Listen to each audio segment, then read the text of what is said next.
ಸುಮಾರು 6 ವರ್ಷಗಳ ಕಾಲ ಶಿವಕುಮಾರ್ ಅವರು ನಮ್ಮ ಪಕ್ಷದ ಅಧ್ಯಕ್ಷರಾಗಿದ್ದರು. ಈಗ ಮುಖ್ಯಮಂತ್ರಿ ಆಗಿದ್ದಾರೆ. ಅವರ ಪಕ್ಷದ ಅಧ್ಯಕ್ಷ ಸ್ಥಾನಕ್ಕೆ ಬಿ ಕೆ ಹರಿಪ್ರಸಾದ್ ಅವರು ನೇಮಕ ಆಗಿದ್ದಾರೆ.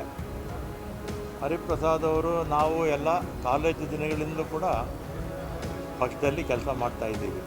73ರಲ್ಲಿ ನಾನು ಗೌರ್ಮೆಂಟ್ ಸೈನ್ಸ್ ಕಾಲೇಜ್ ಸೆಕ್ರೆಟರಿ ಆಗಿದ್ದಾಗ ಅವರು ಶೇಹಾದ್ರಿಪಂ ಕಾಲೇಜ್ ಅಧ್ಯಕ್ಷರಾಗಿದ್ದರು. ಇಬ್ಬರು NSAಯಲ್ಲಿದ್ವಿ. ಆಮೇಲೆ ಯೂತ್ ಕಾಂಗ್ರೆಸ್ಸು, ಆಮೇಲೆ ಅವರು ರಾಷ್ಟ್ರ ಮಟ್ಟಕ್ಕೆ ಹೋಗಿದ್ರು.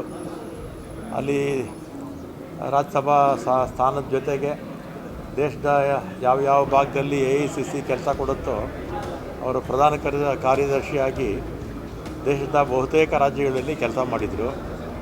ಇತ್ತೀಚೆಗೆ ವಿಧಾನ ಪರಿಷತ್ಗೂ ಬಂದು ವಿಪಕ್ಷದ ನಾಯಕರಾಗಿದ್ದರು. ಮತ್ತು ಈಗ ಅಧ್ಯಕ್ಷರಾಗಿ ನೇಮಕ ಆಗಿದ್ದಾರೆ.